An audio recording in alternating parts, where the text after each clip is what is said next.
Welcome back everybody, Moo here. Today I'm going to be playing Feed the Beast Direwolf20 SMP 1.5. And so I did a few things while I was gone. One second. Gotta adjust my mic. Okay, so I did a few things. I went and gathered a bunch of sand, a bunch of gravel.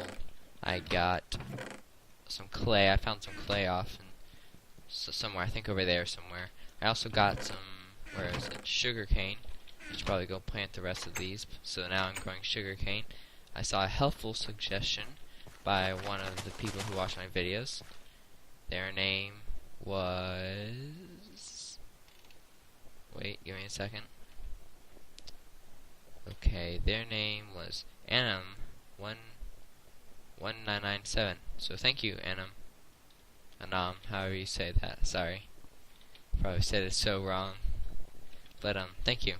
So helping me with that. I didn't realize that I should use a paper binding for my tool. That's a really good idea. So today I'm going to be getting started with this Tinker's Construct mod.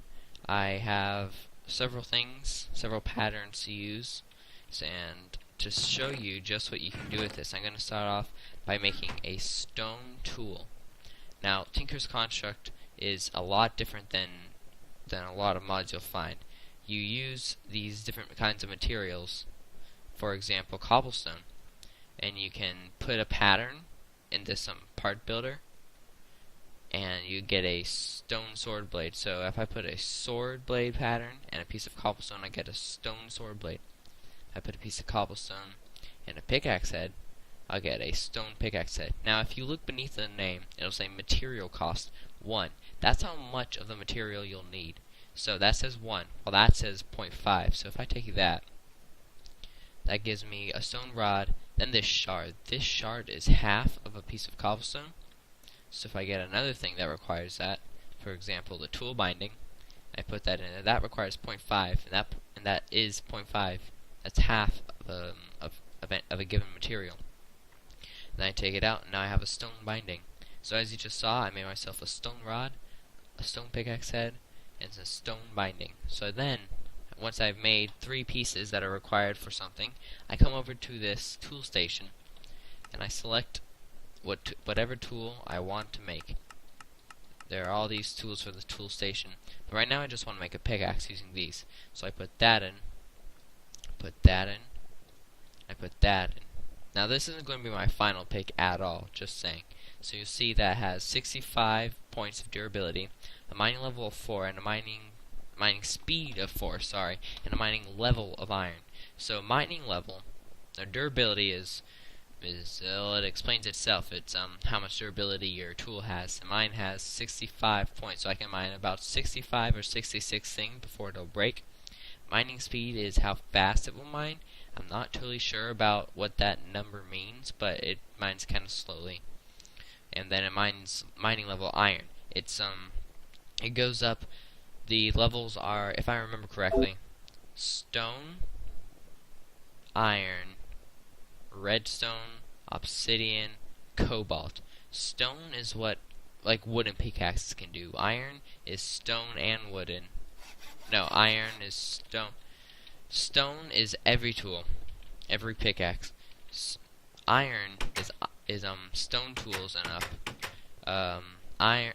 Redstone is iron-headed tools and up.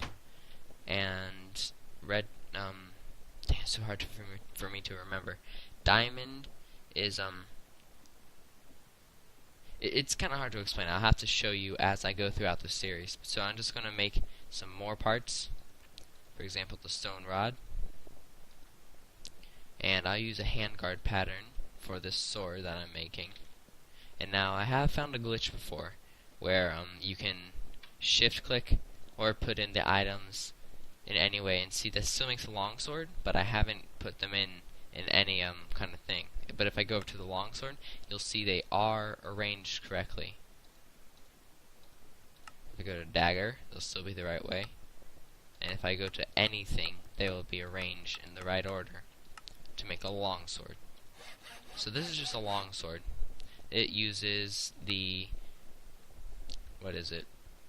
Blade, hand guard, and stick.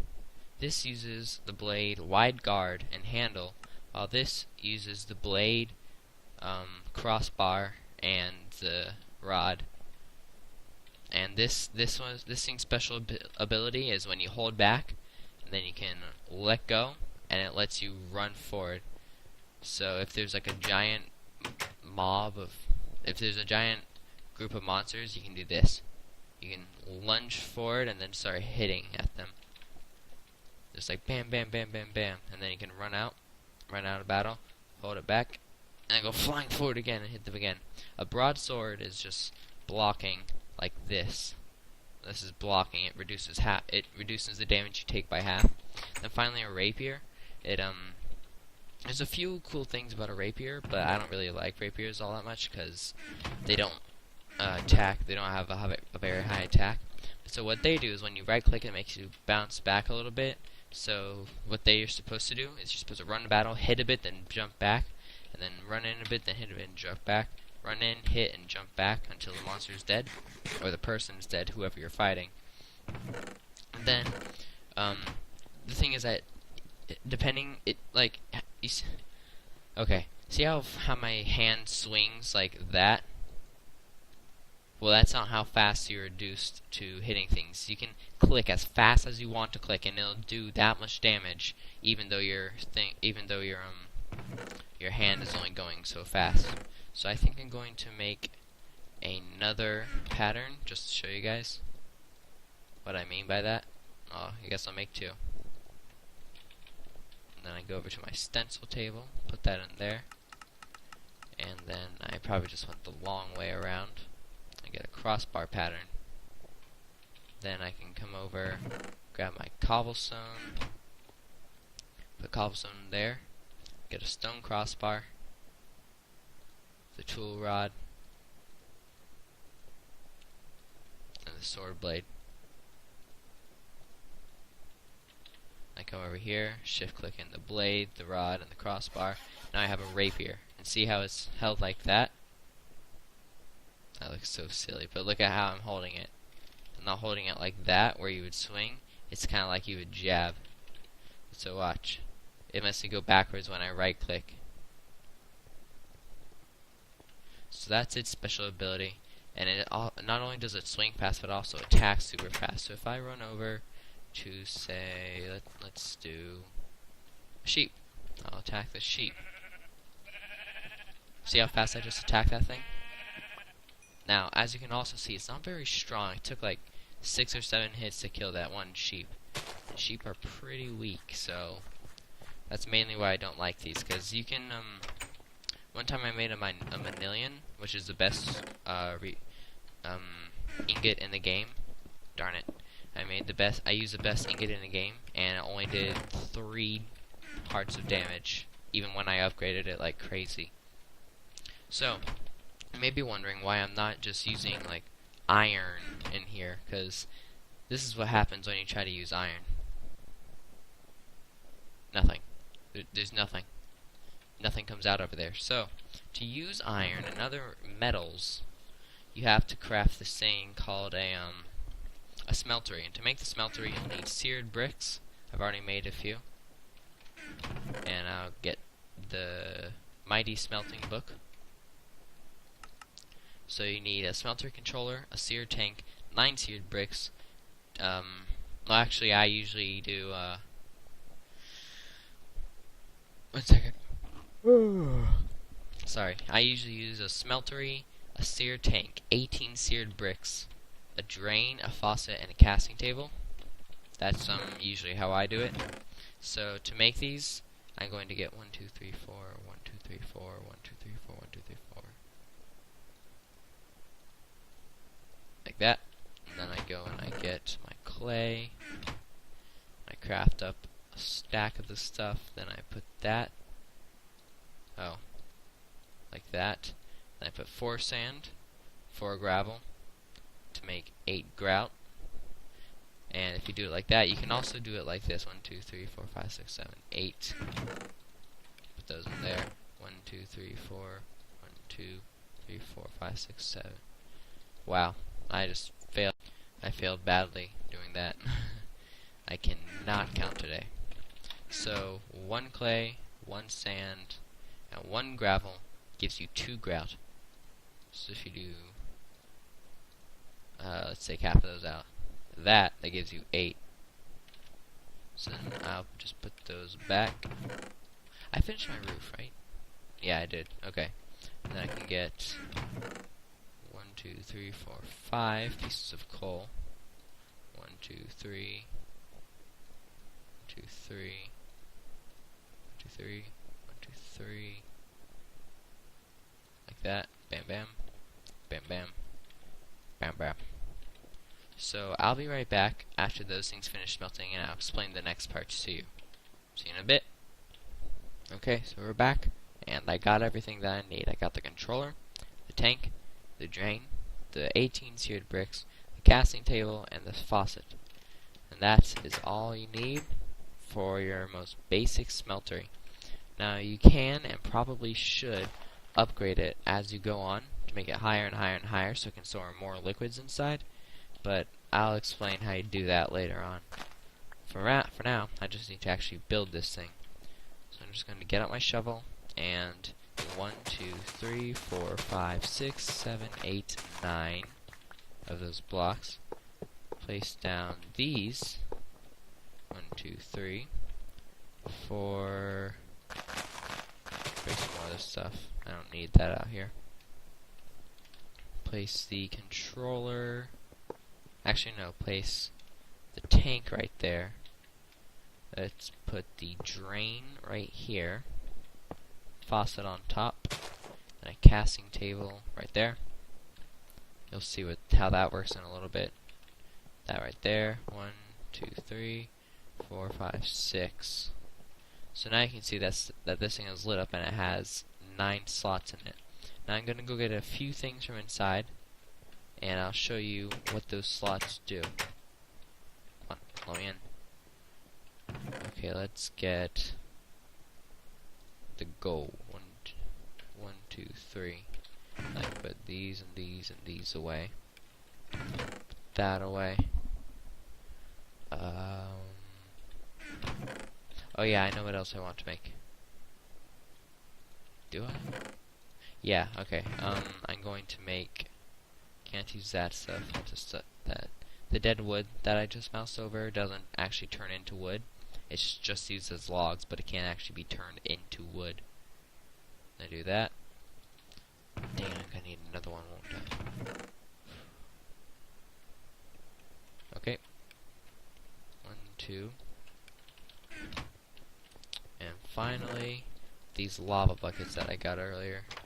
If you noticed them earlier on, you probably were wondering what I was going to do with them. And this is what I'm going to do with them. Go over to this tank, like that, and that, and that.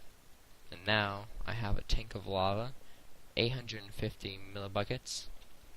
I put the iron ore in there, and as you can see, it came up in there. La la la la la. I'm just gonna stand here. If you stand in this thing for too long, it starts giving you damage, and you really start taking damage, like fire damage, I think, and it's really dangerous. Also, if you put villagers in there, if they die in here, then they'll make liquid emeralds, which is pretty funny. So now we just gotta wait for this thing to smelt. So I'll be back when that's smelted. So there was a slight change of plans. I remembered that if I'm going to be smelting iron, I might want to do that after I smelt up some gold. So as you just saw, that gold ore block turned into liquid gold. So now that I have this liquid gold in there, also there was a lot more than 850 millibuckets. It just wasn't rendering. Anyway, so I have these molten gold in there, and so I pour it out into the casting table around this ingot. And as you can see, there's now an iron ingot and some yellow thing. This is called an ingot cast. To make it, you have to pour gold around an ingot in the table, as I just did. Sorry, I had to go through for a second, so I'm back now. So now that I've made this ingot cast, what I can do is I can open up the smeltery, and I can actually put this iron ore in there.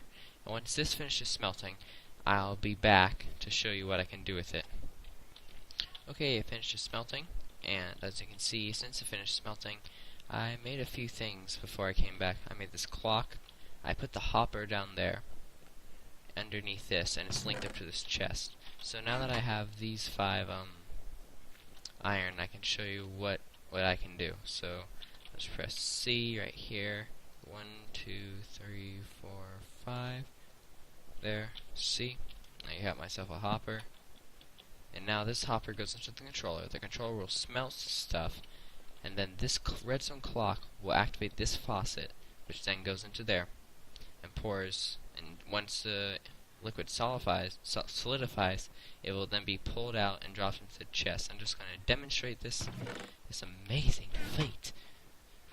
This amazing feat. I'll demonstrate it like so. I don't know what that was all about. Yeah, so I'm going to drop this into there and start draining into there. And I'll be back when that's melted. Okay, I had to log out for a second. So as you can see, this stuff is about to be melted. And so you'll see that bam, bam, bam, bam, bam, bam, bam, bam. It's all melted down.